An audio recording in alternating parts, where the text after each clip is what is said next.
we've been told here's like an analogy that might explain this. We've been told forever, like you shouldn't be hungry. Like hunger is a bad thing. So when people feel hungry, they feel like they're doing something wrong. Well, what if I told you like hunger is one of the mechanisms that's used for longevity? You will stay alive, healthier, with more vitality if you experience sporadic hunger. It's one of the healthiest things you can do. All of a sudden that reframing, it's like just changes the whole landscape. Like, and that's true, by the way. People have this like thing of like, I'm never supposed to be hungry. That's not true. We are here because we know the outcomes in our lives are within our control. That taking absolute ownership of how we eat, sleep, train, think, and connect with each other is how we'll optimize our health and happiness. That chasing excellence is how we grab hold of what is possible. Our mission is to live on the run, always chasing, never stopping. Hello, and welcome back to another episode of Chasing Excellence. How are you, Ben? I'm doing good. Thanks, Patrick.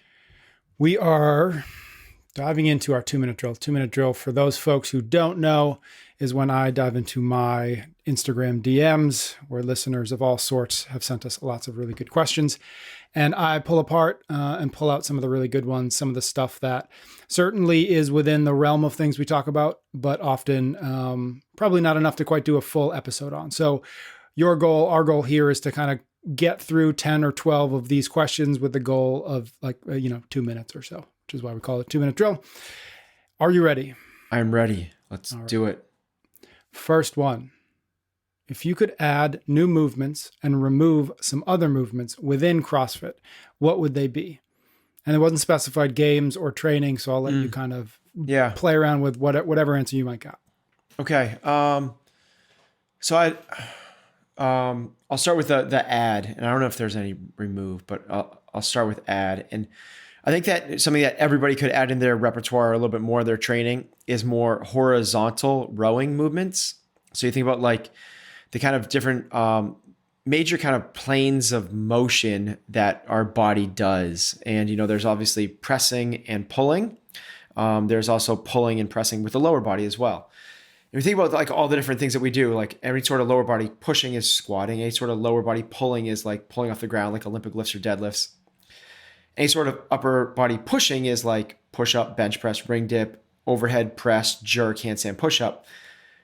And you can kind of see how those kind of run the different gamuts of like a dip is like down, a push up is straight ahead, an overhead press is over your head.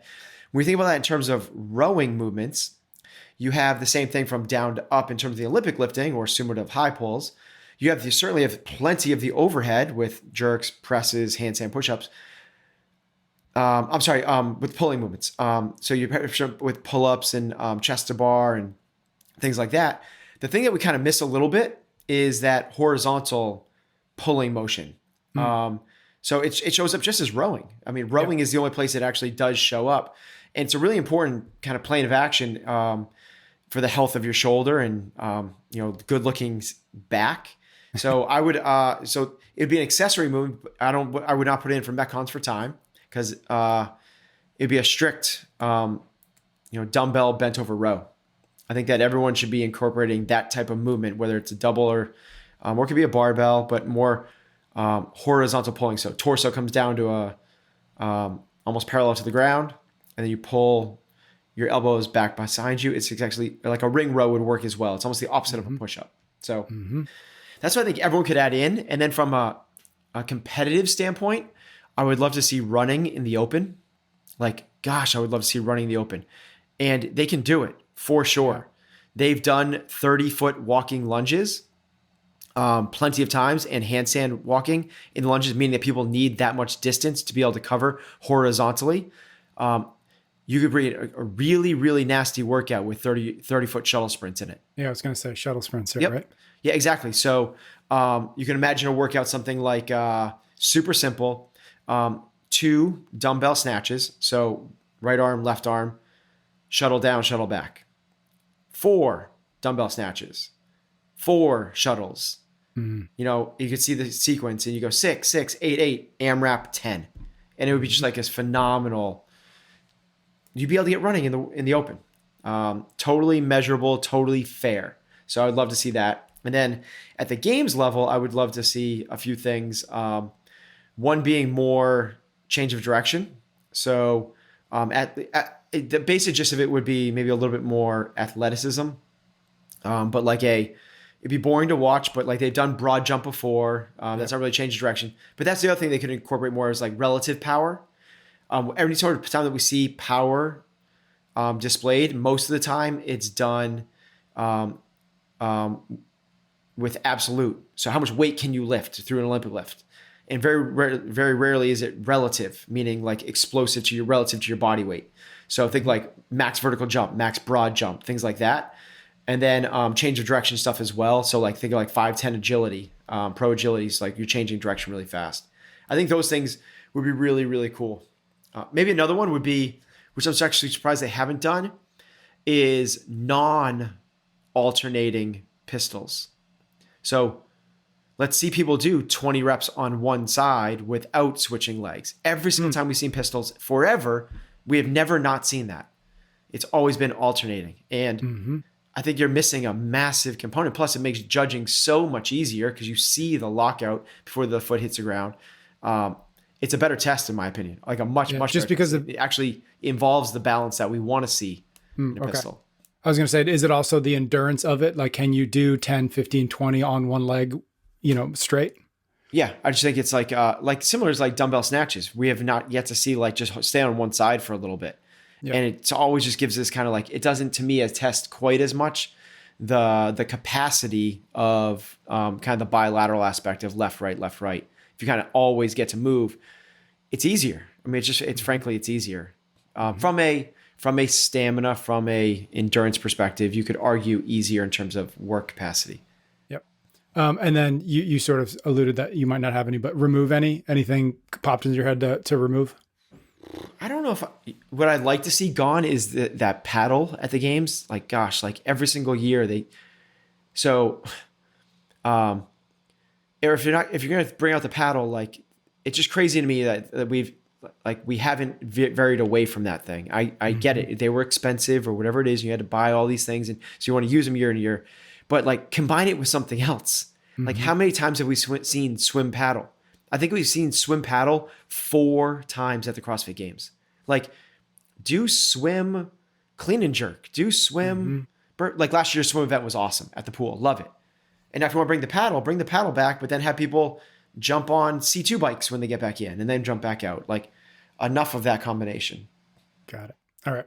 Next question. I sometimes struggle with the in the moment criticism. When I get called in my boss's office, I prepare by reminding myself that any negative feedback is a chance to improve, that any weakness he identifies is a place I can grow stronger, and that this will be a learning opportunity. But when that negative feedback comes, I still find myself getting quite emotional. I don't want to be quote unquote that guy who gets upset when faced with criticism and really do want it, but it's like my thoughts and subconscious actions aren't in line. What can I do? Wow. This person's awesome. Because they're saying like, Totally. like it's amazing, right? Like this self-awareness and what like, okay, really you don't have to do anything because you're on the right track. Yep. And you have this awareness and it's just going to take time, honestly. Because like, yeah, it sucks and it might suck forever. But you're totally on the right track. Is this awareness and the fact that you're preparing yourself before you go in there. And you know that this is going to be good for you. It's like, that's awesome. The only small things I would do is potentially like reframe it a little bit. And reframing is so powerful. Like we've been told here's like an analogy that might explain this. We've been told forever, like you shouldn't be hungry. Like hunger is a bad thing. So when people feel hungry, they feel like they're doing something wrong.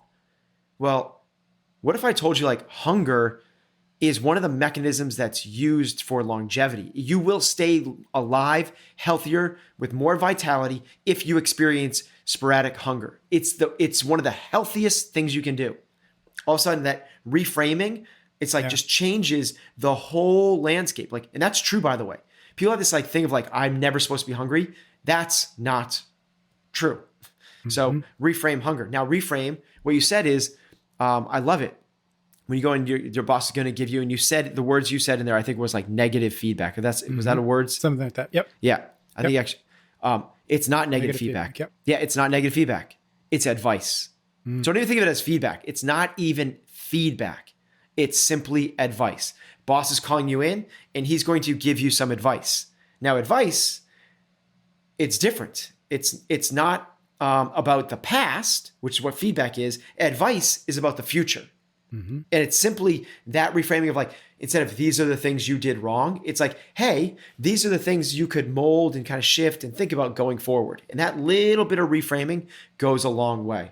If people don't resonate with the hunger one in terms of like how to reframe things and the power of reframing, Febreze, that thing that makes your apartment and house smell good. Mm-hmm. When that first came out, the way that they marketed that was like, if your apartment smells bad or your home smells bad, use Febreze to fix your bad smelling home. Mm-hmm. And no one bought it because it was framed as your apartment smells. If you buy this, you're the smelly person.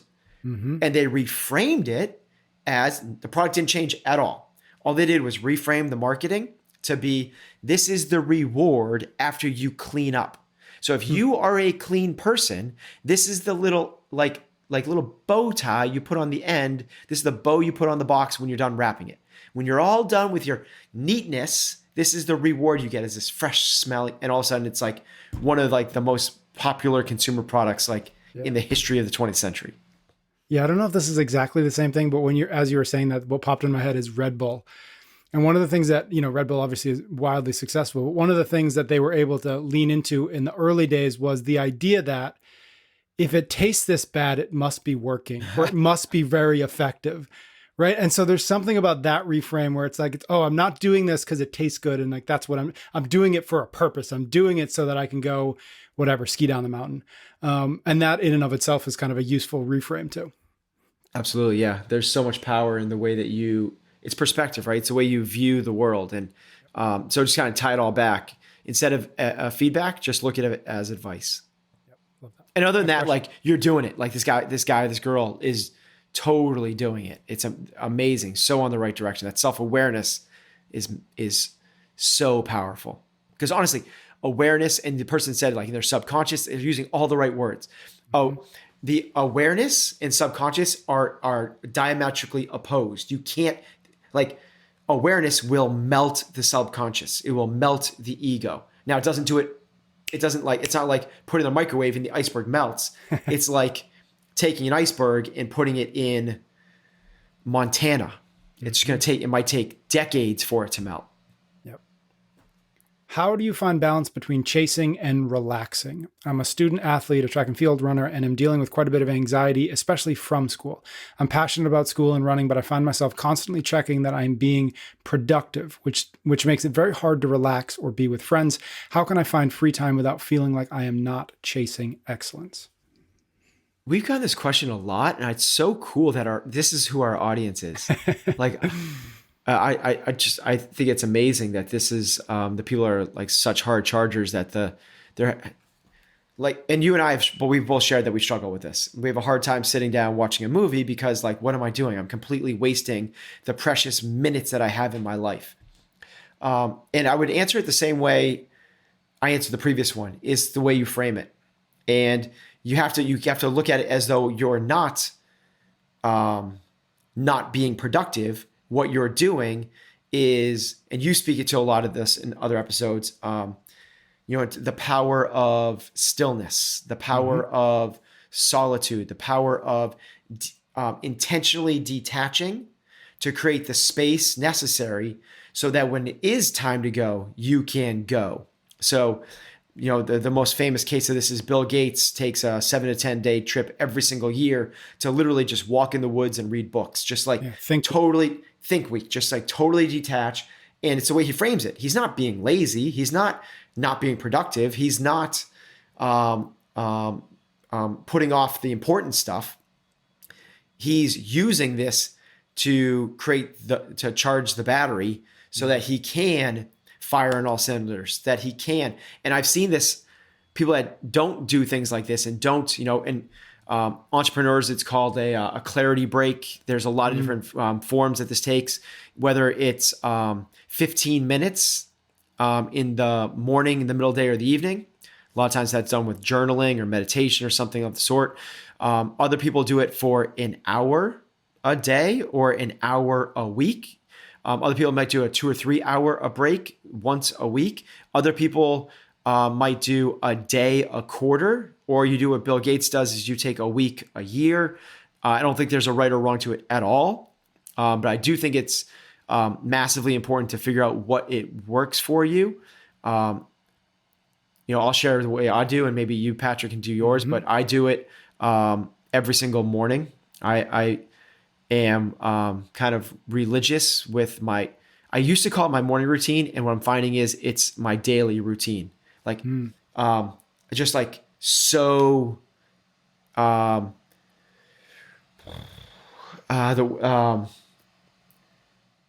constantly auditing.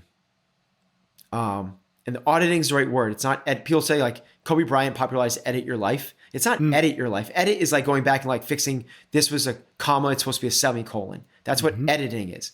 Auditing is analyzing to dissect to better the next steps. So like take it all in, like audit your life, like something like someone's auditing your financials. Like you like audit the daily disciplines, audit the routine, and try to refine and refine and refine and refine. What makes you feel fulfilled? What makes you feel like you have purpose?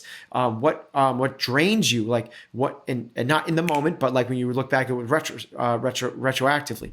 And then like use that as the number one tool to set the directive of your life. And in that has to be, in my opinion, I think it's super powerful that the space is involved in that. But I'm curious to hear your take on it, Pat. Yeah. We could definitely talk about this for a while. I think a couple of things. One, the thing you're talking about that I love, and it's something that I struggle with, I think a lot of us struggle with, is building slack into a day, or building slack into a week or a month or a year, right? It's so easy to fill everything up. And I think that's why we easily fall into burnout or exhaustion or whatnot, right? Because we haven't designed our day or our life with the recognition that it's the same thing as the gym. We get fitter by recovering as much, if not more, than we do by creating the stress in the gym. And it's the same thing outside of the gym. And so I think that's, massively important to think about. And I think the thing that this question really triggers for me is making sure that we make the distinction between being lazy and being still, right? We can use that word. I think we run into trouble when we don't make that distinction. And then when we're hanging out with friends, am I being lazy, or is there a point to this?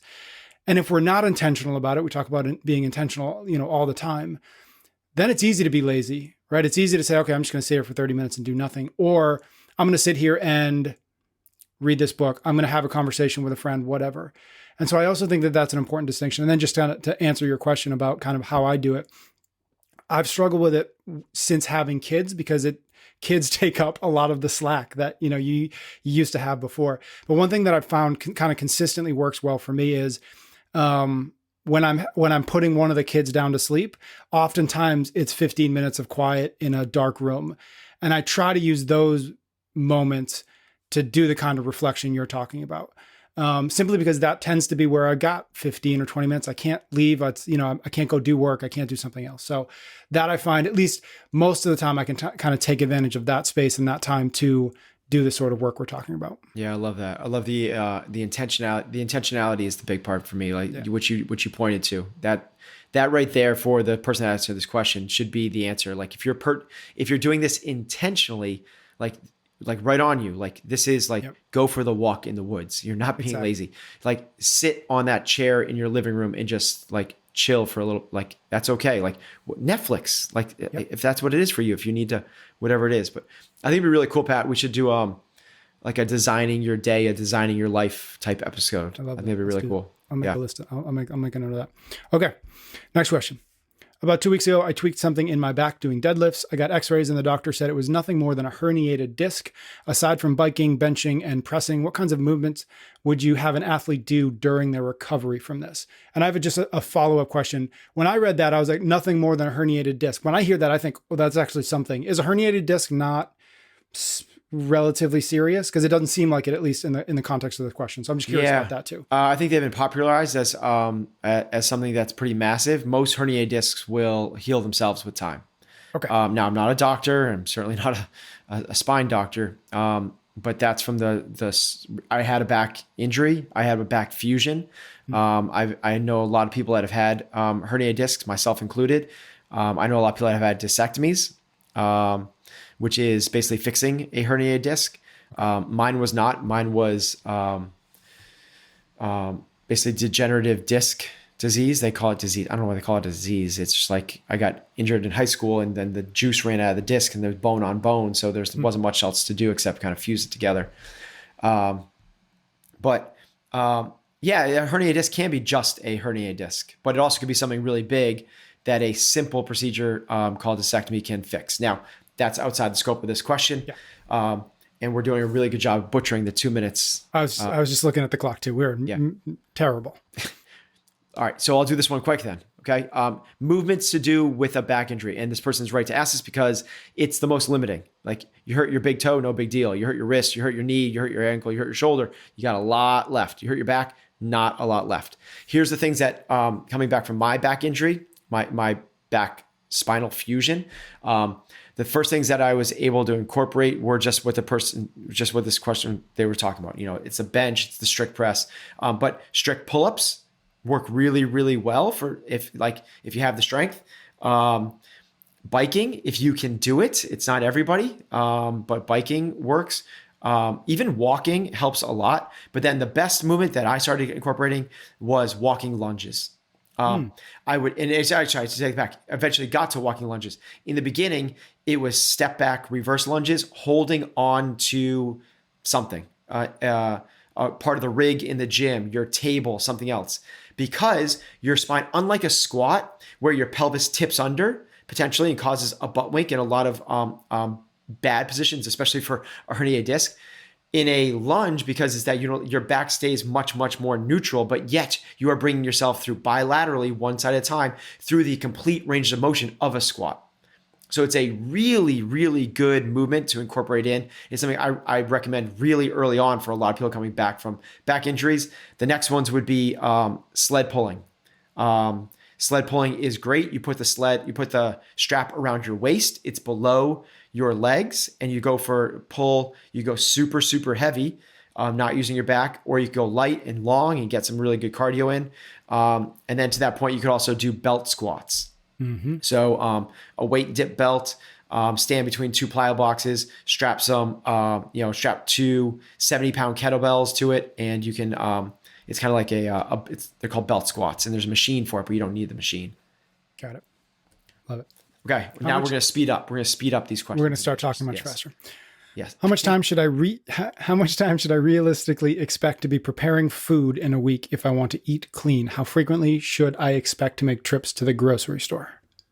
Obviously, that's a big depends, but that would be my answer. It depends. Like, oh my gosh, like, are you preparing? Just you. Yeah, let's just assume that it's just single person, 24-year-old single person, just trying to take care of themselves. Yeah. Again, totally depends. But you could do this once a week. People do this in Sunday afternoons. That's not the way I operate at all. And you also, depending on where you live, don't need to go to the grocery store at all, which quarantine showed us. You get food delivered to you, which is what we do all the time through Instacart. So we don't even go to the grocery store anymore. It just shows up on our doorstep within 2 hours of ordering all the time. And then we prepare foods for the next day. Mm-hmm. So we're actually, I'm probably not the right person to answer this question because the truth is I use paleo power meals. Like food is delivered, prepared, because as we've talked about so many times, is the most valuable thing to me is my time and attention.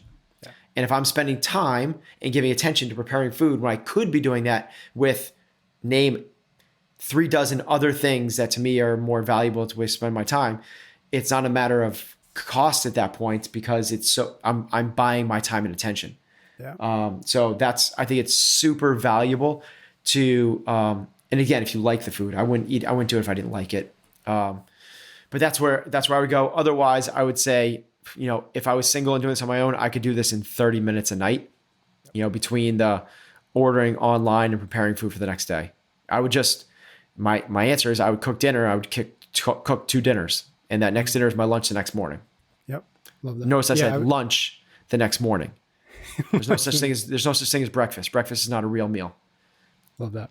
Breakfast is breaking a fast. Break fast. It is not cereal, donuts, and bagels and all the other crap. Yeah, I would say my biggest depends on that would be if you don't care about exciting food, it's incredibly easy to do it, Right. to eat clean relatively quickly with rotisserie chicken, some bell peppers, some carrots, some cucumbers, some bananas and apples. You don't have to actually prepare food. It just becomes one, if you get bored easily, and two, if food is like preparing food and eating food is like part of who you are, and then it gets more complicated, it gets more expensive, gets more time consuming. You nailed it. Like go to the grocery, get a rotisserie chicken and 2 apples. Yeah. It's like, it's so easy.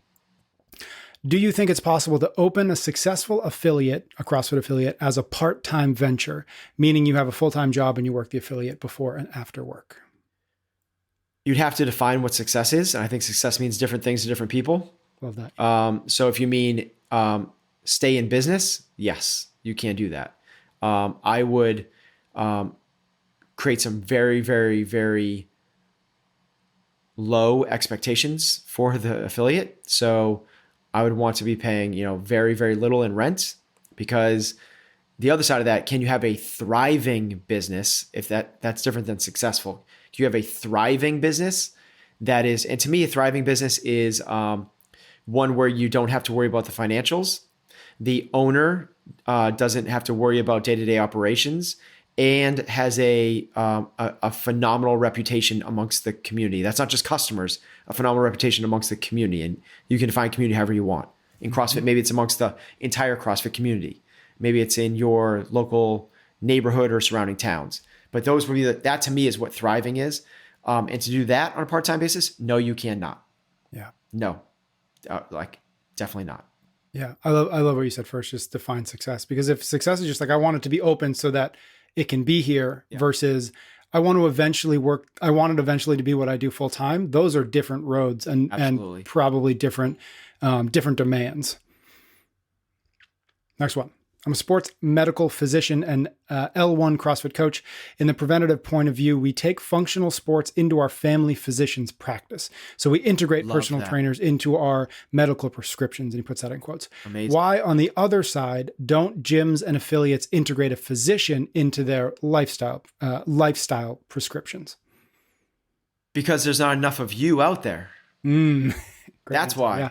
Yeah. I mean, if there was more of you, like, dude, you move to Natick and you can work with our athletes, like absolutely 100%. The problem is, as this person knows as well as anything, the reason that they're outsourcing is because there's not synergistic viewpoints between the medical community and the health and fitness community.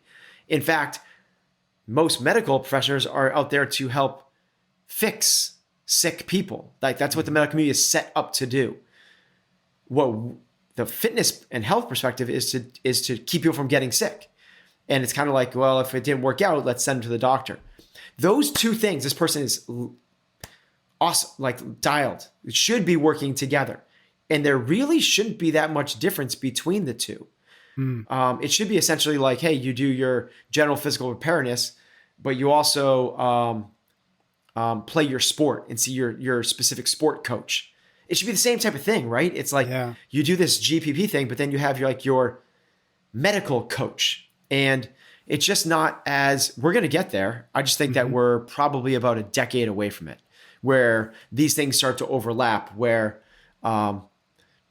it's this idea that we kind of talked about. It's not about lifespan anymore. It's about health span. And if we can get people to live healthier longer, people will start to see those two things interacting. And the medical community will have more to do with the longevity aspect than we will, but we'll have more to do with the health inside of that lifespan. Because they're going to keep people alive. If your organs fail, like, don't go to a CrossFit gym. Like, go get surgery. If you're in a car accident and you are bleeding out, like, you need a doctor. If you find a tumor the size of a softball in your neck, like, go get your life saved by one of these amazing professionals. But it'll start to overlap more and more and more. And we'll start with people like this person. Yeah. Love that. I just had my annual physical, and as happened last time, we went through the whole thing, and he's like, okay, well, you're pretty boring. So he left, he kicked me out, and after like, there's nothing to talk about. No, exactly. Right? That's the problem right now. There's nothing to talk about because they're not looking to optimize. Yeah. If there's no problems that they can find right now, problems, there's nothing to talk about. Because what they do is they fix sick people. Yep. They're not trying to get you optimized. Next question. My teenage niece and nephew are getting into CrossFit now and doing it 2 or 3 times a week. They're also really active doing gymnastics, soccer, various running events. As I'm doing more hypertrophy training, so really watching my macros as per my body weight, they've noticed my results and asked about what, if any, macros they should be looking at as they are getting more serious into training. Is it the same as an adult? And more importantly, what about supplements? Should teenagers be taking things like multivitamins, creatine, cod liver oil, et cetera, et cetera? Okay, cool question. No, it is not the same as an adult because they're still developing. We're done growing. And it happens, it's puberty. So if somebody has not gone through puberty and give them a year or two after that, then it is different. But you can still have the conversation. They should still be paying attention to what they're eating, and they can think about macros, but they'd only need to think about one, and it's protein. And all they need to do is get in. If they're active athletes, it's super simple. It's 1 pound of lean. It's 1 pound of lean protein for every pound of body weight. So your niece and nephew, they're 150 pounds. They should be trying to get 150 grams of protein a day, and that's the only thing that they need to worry about. The only thing they need to track. And then from there, the goal and the conversation then shifts from macros to let's try to get this as well sourced as possible. So if you're having that at McDonald's, it doesn't count. It has to be from clean, well-sourced protein and better lean than not. So like, yeah, it might be from a grass-fed cow, but you're having ribs with barbecue sauce all over them. That's not what we're talking about. Yep. So we're trying to get it from wild caught fish, organic free range chickens, grass-fed cattle, all that type of stuff. And then from there, steer them towards real foods, fruits and vegetables. So I call it produce and protein. It's like just that, produce and protein. And then from there is no supplements that they need to be taking. Got it. Next one. I'm a sophomore in high school and I want to open my own CrossFit gym one day. Yeah. How important is it to have a college degree for that kind of job? I'm seeing more and more certification courses being available, and I would much rather take those than spend 4+ years in college and spending an insane amount of money. Yeah. Don't go to college. Done. Simple. Yep. Yeah. I can expand upon this as long as we want, but that's for what you're trying to do. You're not going to learn it in college. You go to college, have an amazing experience if you want to go do that. But what you just said was it's going to cost you an insane amount of money. Yeah. So you could have a great experience. You do not need a college degree to open a successful CrossFit gym. Now, that doesn't mean don't get educated. And the certifications are the bare minimum. Like to me, getting your level 3 CrossFit is the bare minimum. That's level 1, you have a heartbeat. Level 2, you showed up and paid attention. Level 3, you have a knowledge base. Level 4, I know you're a good coach. So I need you to have a level 3 before we have a conversation. And then from there, now go get yourself so educated on everything else that you can in terms of life. Just, Stephen Covey and Dale Carnegie and Seth Godin and Chris Voss and go and, Ryan Holiday, just go be a student of life and any sort of business books, just devour them. That's really cool. I wonder if anybody's written a book for soon to be wannabe teenage entrepreneurs and that kind of advice. Cause that to me would be wildly cool and valuable. Right. Yeah. I don't know. I wonder if anybody's done that. I just think that I think in general, the college thing is gonna, and pandemic might have sped it up a little bit, but people paying $250,000 to take some classes that 65% are going to have very, very little relevance to what they end up doing. And who knows what the heck they want to do at age 18 anyway. Yeah. Next question. How do you talk to athletes who think that they're destined to be the next Matt or Katrin, but just don't have the skills or strength? How can you help them set realistic expectations without killing their enthusiasm? Okay. This question's important because I hate this question. who are you to decide? Now, if this is age dependent. So if somebody comes up to you and says, I want to be Matt Catron and they're 47 years old, like, yeah, I get it. Like, let's handle with kid gloves and try to make sure that they understand that that's no longer a possibility. I would even have that conversation with somebody that's introduced to the sport after the age of 26. Let's do that. But somebody that is 19 through 24 that says that they want to be the next Katrin or Matt or Tia or whoever it is, and your response is, how do I tell them that they can't do that? God, I just don't want this person as my coach. Like, so what you're telling me, so like, what if I want to back squat 500 pounds? You're going to tell me the same thing? What if I want to run a sub 3 hour marathon? What if I want to win a marathon? Like your job is to help me get there. To me, what I hear there is I don't have the skill set as a coach to get this person there. So how do I temper their expectations of me? That's what I hear when I hear this question. Because somebody has to win the CrossFit Games. In fact, two people do. A guy and a girl have to win the CrossFit Games. Why can't that be this person? It's going to be somebody. So I take the exact opposite approach of like, everyone goes like, do you know what the chances are that, so you have 500,000 people that are participating in this sport. And then from there, the 0.00001% are the ones that make it. Yes. Why can't that person be part of that zero? There has to be some people. It has to be some people. They can't not have the CrossFit Games, and they can't not have 30 athletes participating there. And if you're going to give me one of those 30, why can't it be one of you? Why can't it be one of the 30? Like, it's an insane approach to me of like, that's like someone saying like, I want to earn $10 million. And someone go, do you know what the chances are of you earning $10 million are? And then walking them through that instead of going like, all right, you do. And imagine if you know how to do that. You've done it with 12 other businesses. You go, all right, here's what it's going to take. Like, it's just a business plan. So if that's the case, it's just a plan to get someone to the podium. It's just a plan. And what you need is a motivated individual. That's it. You need a motivated individual that's willing to do the work. So if somebody's coming up to you and saying like, hey, I'm willing to do the work, and you go like, and your first response is, let's temper them. Find a new gym. Are you guys seeing any trends or increases in retirees supplementing their retirement financially or just staying active by coaching CrossFit? And if not, do you feel like it would be a good fit for a retiree? I haven't seen many 55 plus gray-haired coaches. How do you feel they would be perceived as coached by members? Yeah, I think that this is a cool question. I like this. Me too. I think it's the future. I think it's coming. Just like ski instructors, right? There's the guys in their 20s, and then there's the ski bums that have decided like to just pursue this as, through their 20s and 30s. And then there's the retirees, the people that have like done it, and they're going to live in the mountains and do this as a supplemental income. I think it's coming. I just think we're still early. I just think it's a time thing.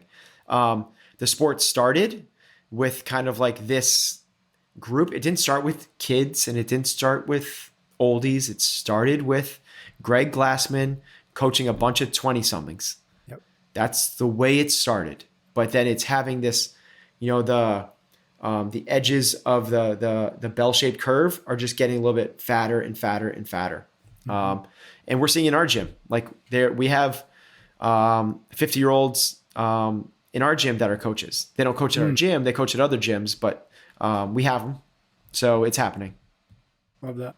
I love it from a brand perspective. If you think about the kind of people who you want to attract into your gym and how much lower the barrier is to them saying yes if they walk in and they see somebody who looks like them.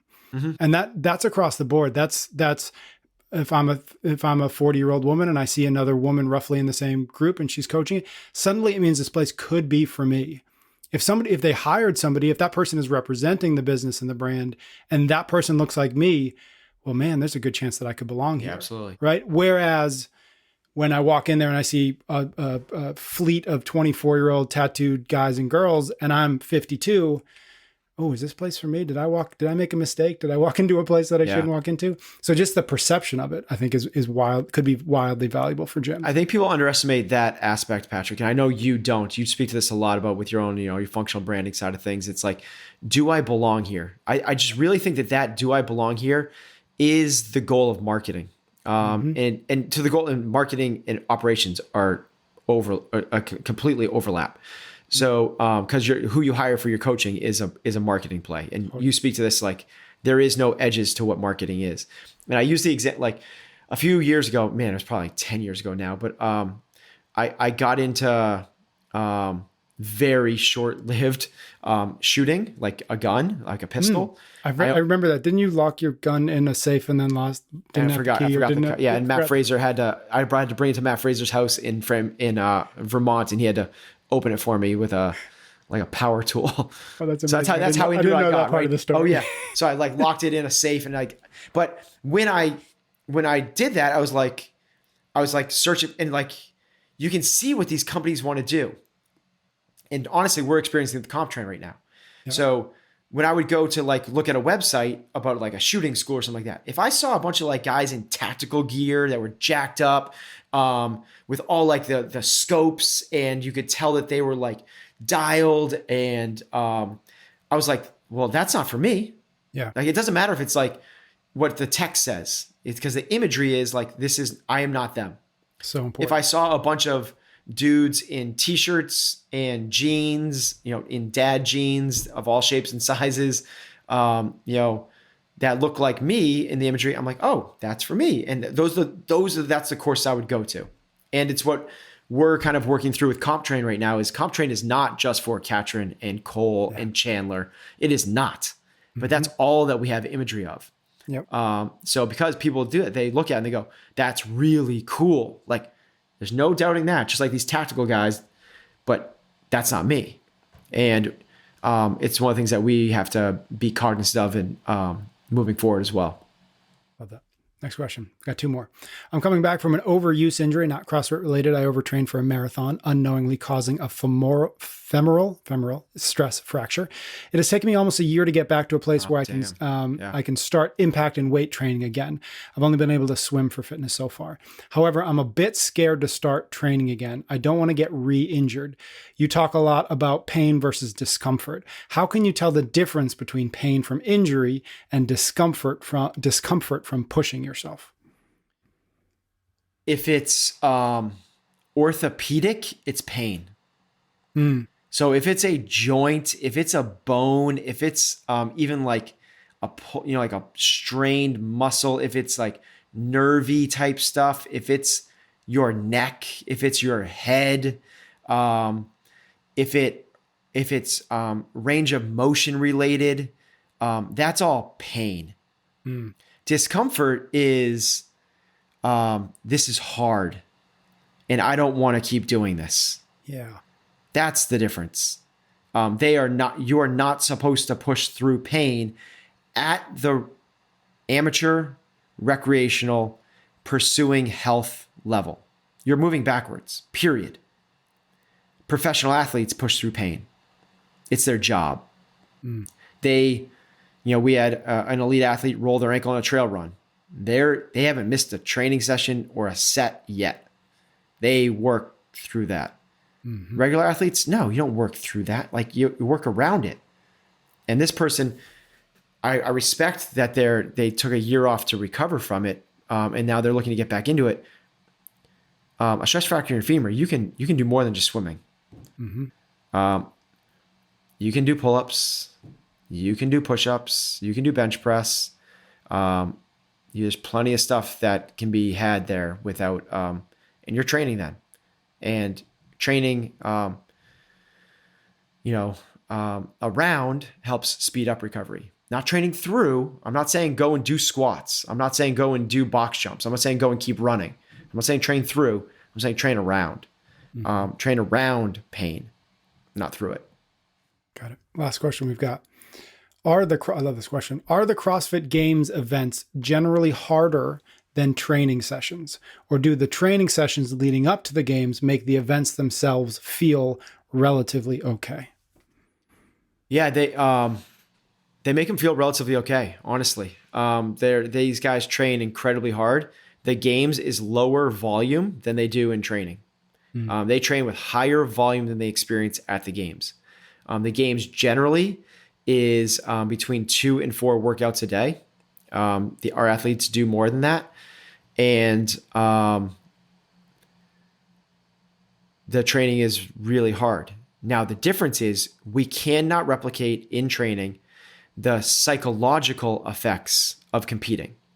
And that's what makes the games the beatdown. It's called the psychobiological model. It's popularized by Matt Fitzgerald that we had on this podcast. And what ends up happening is it's the stress of the nervous system. And it's not just like stress. Okay, if you can mitigate stress, you're good. It's like, no, it's you don't get around it. It's like trying to get around like the thrusters are 135 pounds and being like, well, if I think different things, I won't have to do them. It's like you're at a competition. It's like you don't have an option. It's going to be there at a higher level than you've experienced before. We can do a lot of stuff to prepare for it, just like we do it on the physiological side. We can do a lot of stuff to prepare for it on the psychological side as well, but it's going to be there. And what we find, in fact, is that I understand the question. In my world, it's kind of like, this is kind of a crazy question because we know how much training these guys do, but it makes sense because the athletes are so beat down from the games, not necessarily just from the volume. Yes, we do not do things like Atlanta, that workout. We do not have them do 300 pull-ups in a workout. That's a bad training effect. So workouts like that are over-programmed are just that. They're over-programmed. But it was the last, Castro's not an idiot. It's the last workout of the event. So they're ready for it. There are certain years that are more of a beatdown than others. They did the unpartitioned Murph in 120 degrees in vests at noon. That caused a lot of damage. But we've seen damage even at regionals. And people remember what regionals were. It was a 3-day event with 2 events a day. So that is such drastically reduced. These guys, it's not like we do these workouts. We do like different sessions, and some are like strength pieces and others are accessory and others are workouts and others are monostructural, meaning like they go for runs or bike rides. But generally think of it as like they do like 3 to 5 workouts a day in training. Regionals was only 2 workouts a day. And a lot of them were very low volume, 21:59 of ring dips and snatches, that type of thing, like really low volume. And the athletes would be so wrecked from regionals, sore, beat up, exhausted. It's not because they didn't train appropriately for it. It's because of the psychological dump that happens after that event. So we recognize that as well, and we mitigate it by tapering beforehand and doing appropriate deloads post competition. Love it. All right, my friend. Thank you. That was great. I love these episodes. Thank you to everybody out there who sends us questions. You can find me on Instagram at PS Cummings. Drop me a DM. I will add it to our long list and we'll get to it as soon as we can. Thank you so much for listening. Thank you for your ratings and your reviews. Ben and I will be back with another episode of Chasing Excellence next week. You can get every episode of Chasing Excellence wherever you listen to your podcasts or on YouTube. Until next time, thank you for listening.